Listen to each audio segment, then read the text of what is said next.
Hey, and welcome to Art Today. I'm Rachel Neese, and today we are going to experiment with something called needle felting. So this is a really good project, probably from kids 8 or 9 and older.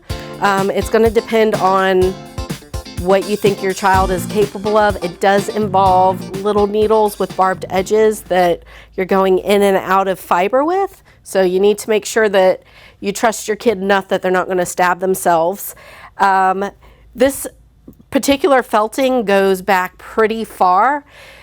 Felting itself goes back to real ancient times. They think probably somewhere in the outside of Russia. The Siberian Peninsula is probably where felting originated from, but it's not like for a fact. That's just what they think as of right now.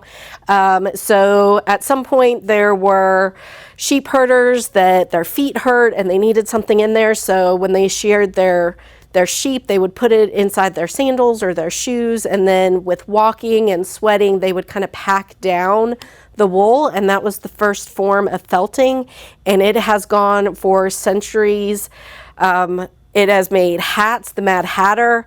If you ever watch the Christmas movie Rudolph, those are little needle felted animals and Santas and everything that they have wire and wax in to keep them moving. So it is a very versatile type of fiber art.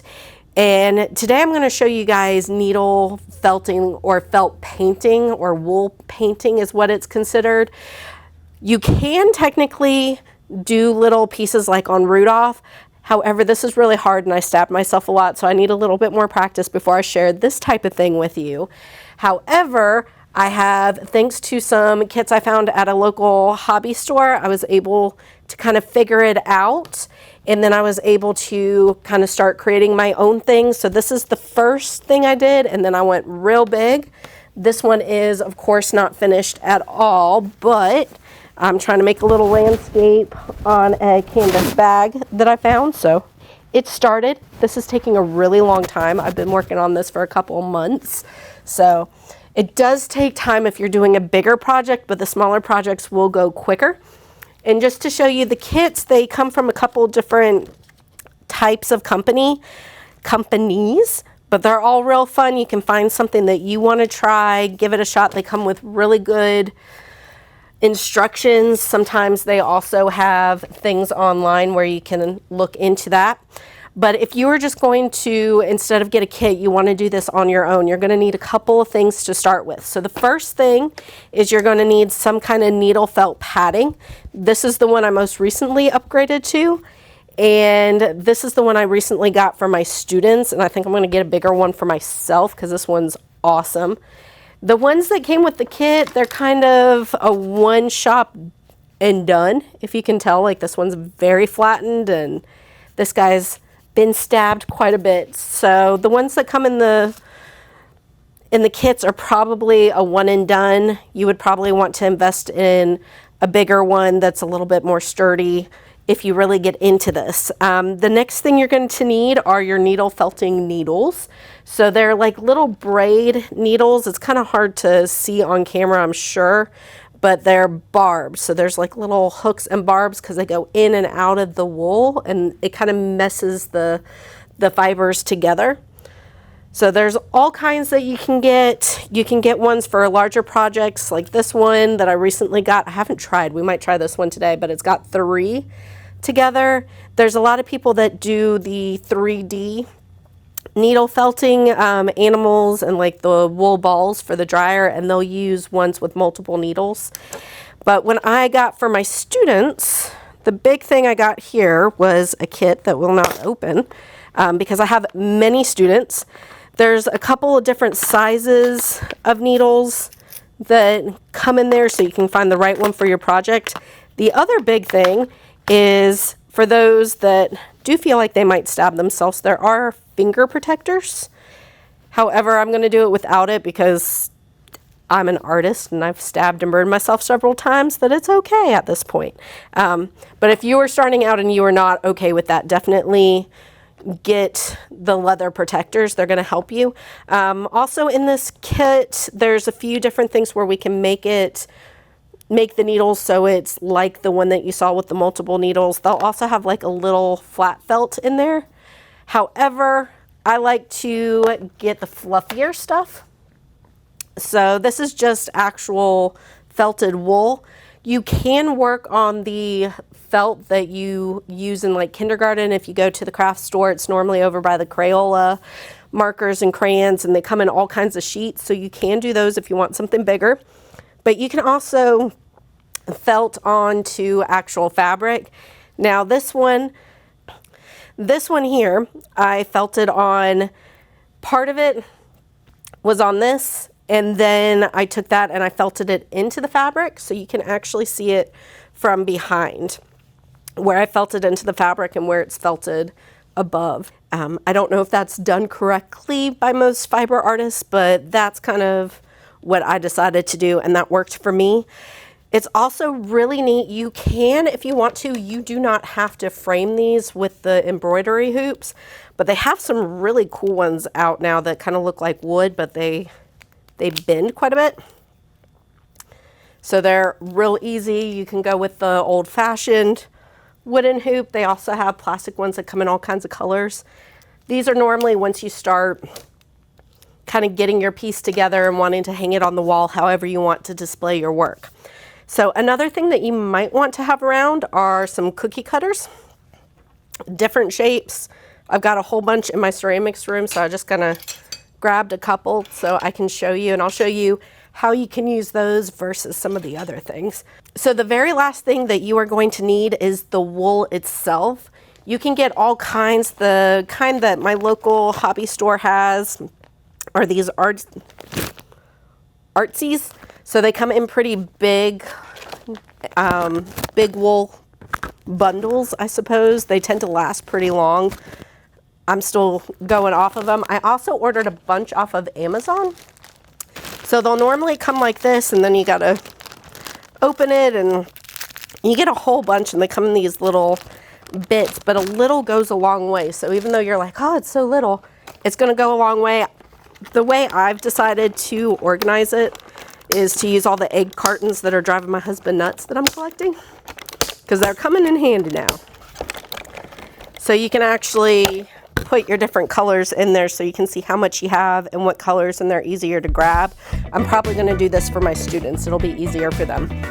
So we're going to take a quick break, enjoy the messages, and when we come back, we will get started and do some felt painting. As a student in the Mobile County Public Schools, there are a few things I've come to expect. One is a quality education, and the other is a quality lunch. Not only are our school meals well balanced, meeting all federal nutritional standards, but they also have less fat, fewer calories, and they taste really good. Oh, and I forgot to mention, our school lunches contain whole wheat, grains, fruits, and vegetables to give me the energy and brain power to get me through the day. Thank you. You're welcome.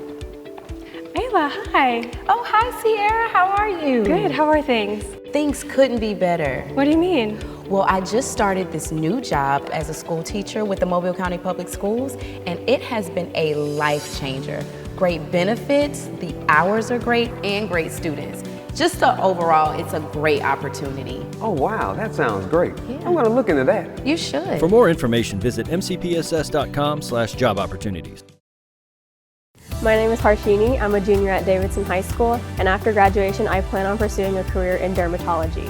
Currently, I'm taking science classes such as AP Chemistry, Biology, and Human Anatomy, which will help me pursue my career. I feel as though Mobile County is preparing me for my career choice in that they provide rigorous classes that help me think further beyond just what I'm learning. I'm Harshini Cannon, a junior at Davidson High School, and I'm learning today so I can be a leader tomorrow. Hey, and welcome back to Art Today. I'm Rachel Neese, and we are going to continue with our needle felting and our needle painting, technically wool painting. But don't forget to check us out at youtube.mcpsstv to see all our great lessons and art projects for all different ages. So we are going to go ahead and get started. So I'm going to do the easier thing first, and it's kind of using a cookie cutter as a guide. So I've got my little cookie cutter. Even though my allergies are acting up and it's 90-some degrees outside, we are getting closer to spooky time. So I've picked the little ghost, and I'm going to put him where I want him on my little felt square here. So, and then I'm putting my pad underneath. So make sure you have your pad, your bottom wool, and then your cookie cutter. And then you're going to come in and grab whatever cool color you want. Mine's going to be a little bit of a vintage ghost, not so pristine white. Now these yarn like balls can be pretty long, but you only need a little to start with. So you want to kind of like just take your thumb and your forefinger and just kind of pull a little. It's real wispy. You can kind of like get it together. I promise as this gets all intertwined and together, it's going to make a whole lot more sense. So I'm going to kind of lay it in my cookie cutter. I'm going to try to get it up towards the head and start with the head of my cookie cutter. Now I've got my needle. This is just the one I like because it has a little rest for my finger, but you get the needle that feels right for you. Hold your cookie cutter still, and then you are literally going to stab. You're just stabbing, stabby, mix stabby. Okay. And then you can see you get a little wool in there. You just got to keep repeating the process. This is something really nice if you are just trying to relax at the end of a hard day. Just putting this kind of in your lap or on the coffee table and watching some Netflix or the news or whatever it is you want to watch, and just kind of stab and mix, stab, stab would be the best thing to do. I think that was a song back in the early 20s, early 200s. Whatever time we are in now, it was about 20 years ago when maybe it was a song lyric. But we are just going to keep stabbing, and you can build this up. So I'm going to do about half of my little ghost here. As you can see, it just builds up. You can put wool on top of wool, and every once in a while you are going to need to pick this up so that you are not felting it to your little pad down below. And I'll show you in just a second. Let me get these pieces in. So if I lift up my cookie cutter, you can see I've started to make my ghost, but here's the big thing. As I start pulling it off, you can tell that it went into my little mat below, and then on the back side you can see all the felt that's come through. So you don't want to like keep doing this the whole project and then pull it off. You're going to have to pull it off multiple times. That way you're not getting it stuck in there. Also, if you have one like mine and it's just getting like fibers in it, you can always flip it over. You can also take what are those things called? The rollers to get the dog hair off of you, the dust rollers, I'm not sure, and roll off like any of the little funky bits. But you really don't have to go quickly. You can go fairly slowly. Again, the cookie cutter is protecting my fingers. If I was doing this without the cookie cutter, I need to make sure I'm not going to stab myself with it. So that's why I was saying you need to kind of like trust your kid. Some kids are more dexterous and can do this at a younger age. My niece is almost 5. I'd give her another year or 2 and then I would think she was ready. But that's because she does art all the time and has that fine dexterity. If they don't have that dexterity yet, it's just one to kind of put in the closet until they're just a little older. Which I'm about to do this with a bunch of 15 to 18-year-olds, so I'll let you know how that works out. Hopefully okay. They do pretty good in the ceramics room. We'll see how they do with making ceramic patterns out of wool.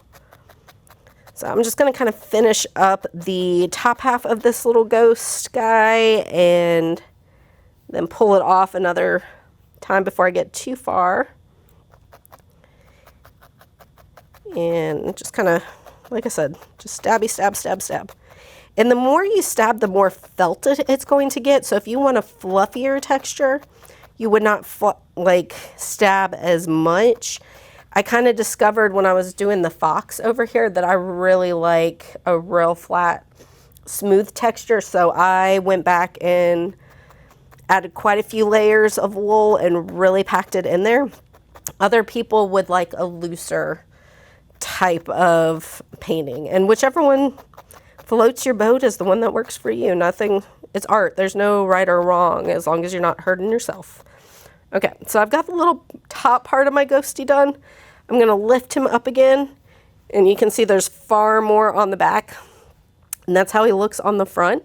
I'm gonna switch tactics real quick, and because I don't tend to use the cookie cutters when I'm doing this on my own.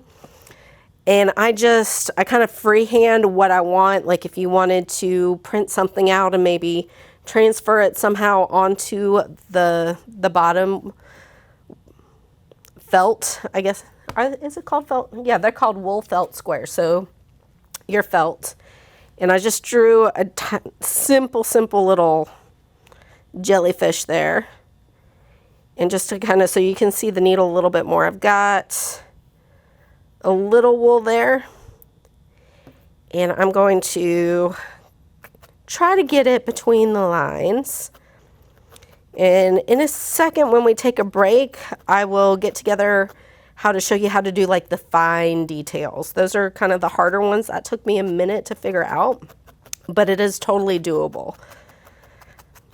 Again, if you mess up with this project, it's one of those things, if I wanted to, I could pull it out and start over again. It just depends on how felted it is. If it's real felted, you're not going to be able to pull it out at that point. You might have to flip it over, grab some more felt or wool and try to cover it up somehow.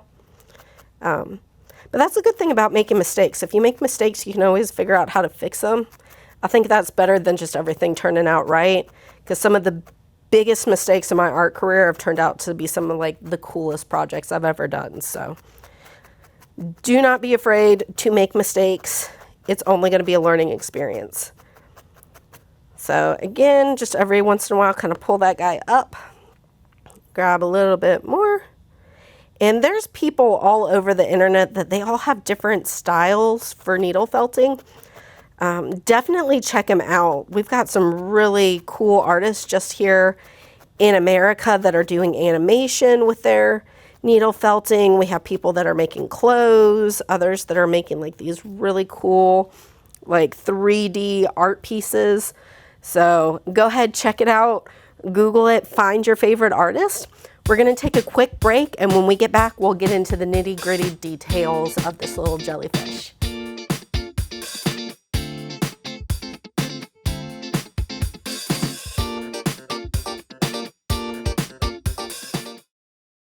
I'm Ashley Rich, District Attorney. Today I want to talk to you about a program that we at the District Attorney's Office has with the Mobile County Public School Systems to help with the bullying issues that are going on in today's world because of social media and because our young people think it's okay to bully others. It's not okay to bully others. Bullying is repeated verbal and physical abuse, ongoing verbal and physical abuse. We at the Mobile County District Attorney's Office want to help the community, we want to help the public school system, and we want to stop bullying within our community.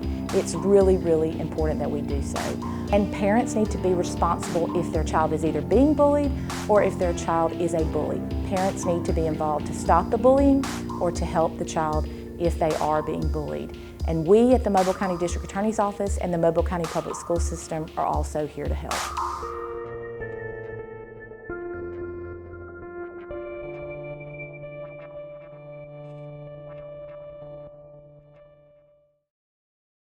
Hello, my name is Abby Dinkins. My children go to E.R. Dixon Elementary School. The education that my kids are getting, it's tremendous. There's one time that I thought about homeschooling my kids because I wasn't sure, we're new here. And when I enroll my children at the public school, and I'm just blown away because the teachers are nice, the curriculum itself is different. I believe in Mobile County Public School education for preparing my children for life.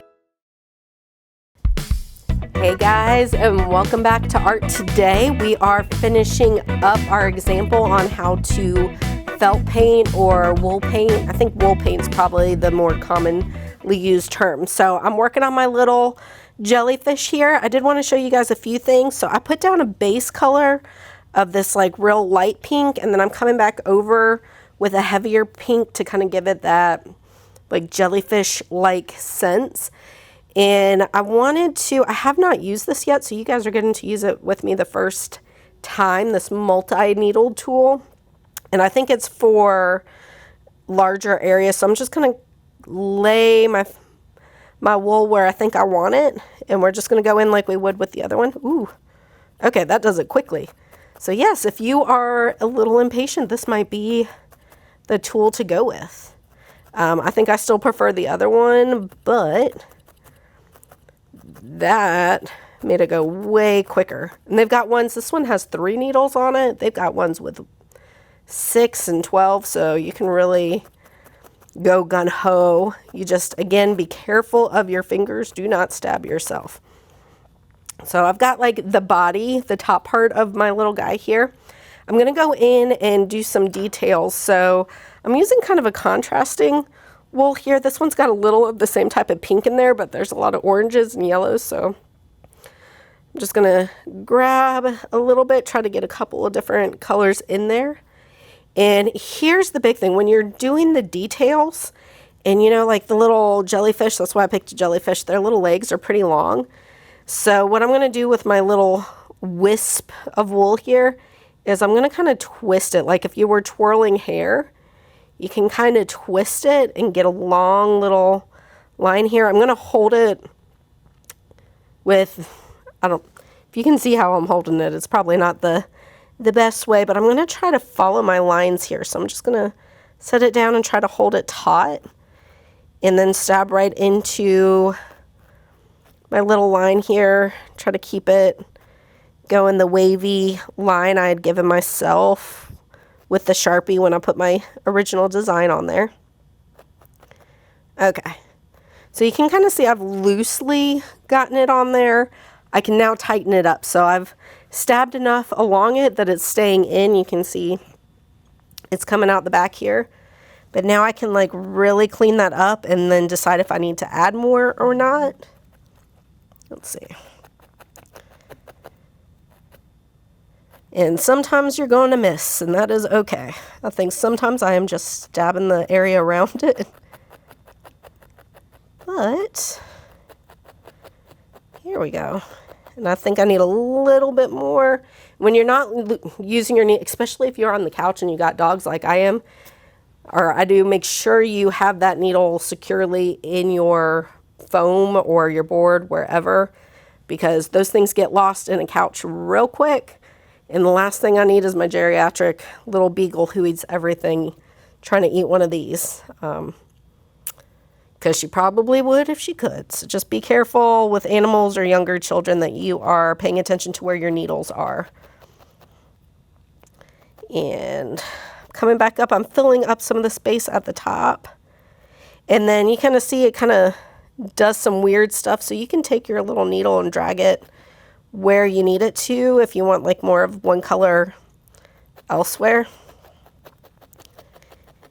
And this one kind of went a little long, so if you can see, it just kind of comes straight down. So what I'm going to try to do is use my needle and pull some of this out to give it a little bit more of a wave. So you can kind of drag things over. Again, this might have been a little bit of a mistake. I went real straight. So again, pull it up. Remember, don't leave it on there forever. I'm going to see if I can get a little bit of a wave in my little tentacle here. So I'm going to attach, make it a little thicker in one area. Come out. So I'm using my finger to kind of hold this. I'm pulling this guy out a little bit and then stabbing. And bring that back. So really, if you're trying to figure out where to put things, sometimes you can use just the tip to kind of grab some of that wool and move it where you need it. There we go. Now I made it look like it's a little bit more on the wiggly tentacle side. Okay. So just adding that little extra there kind of gave it that woomph. And then I can go in and finish the little legs. There's all kinds of things you can do. Real quick before we go though, I am going to show you just if you wanted to do a shape like this llama was hard. It took me so long and I tried really hard, and he's a little wonky llama and I like him, but I think that's going to take practice to get things up to speed for roundness. But just to kind of show you, like the way I started his little head, you kind of take a little bit more than you normally would with a painting, and you can take your finger, wrap it around, and this is how I think a lot of people start those wool balls that you might use in your laundry, like maybe in the dryer. So, and that's what I know that these multi-prong ones are good for. So you just kind of like stab your piece and keep stabbing it to make some kind of ball. Be careful. This is probably when those finger protectors would definitely be a good idea if you're trying to make a rounder 3D like shape. Let's see, I'm hitting the table, so I'm going to turn this around. I think it's probably time for a new little pad. Okay. I'm trying to be careful with my fingers here. There we go. And you kind of see stabbing it has made some kind of weird shape. I'm just going to grab another color that I've got right here. It just happens to be the pink. Add a little bit more, roll it around. I'm going to use my individual needle now and just kind of stab into that shape. So you can make all sorts of things. I've seen people make these really cool like little alien things. Of course, like llamas and sheep. Those are pretty popular because wool and llama sheep and wool sheep. But the sky is really the limit once you get the hang of this. Again, do not be afraid or embarrassed to start off with the kits. I have 2 degrees with art in the name of them, and I still started off with this guy right here. So do not be afraid to start off with the kit. And keep practicing, because my little ball is a little sad. I'm going to keep working on him, but it's going to take time, and then I got to figure out what I'm going to do with him. I don't know. Maybe I'll make a little ice cream cone for the llama. I'm a little scared of the 3D stuff. I probably need to get myself another kit and keep practicing before I branch out on my own stuff. But really have fun with this. Just be careful of your fingers. Other than that, have a blast. Wool is it's actually one of the cheapest things out there for art supplies. So you can really go gung-ho, and it doesn't take up a lot of space. So that's always a nice thing. It's easy to pack up and move around. So go have fun, keep making art. Don't get disappointed if you don't do it the first time. Remember, things take practice. Just keep needle felting, practice, and then hopefully you can show us some of the things that you guys have created. I would love to see them someday. So go make some art. I will see you guys next time.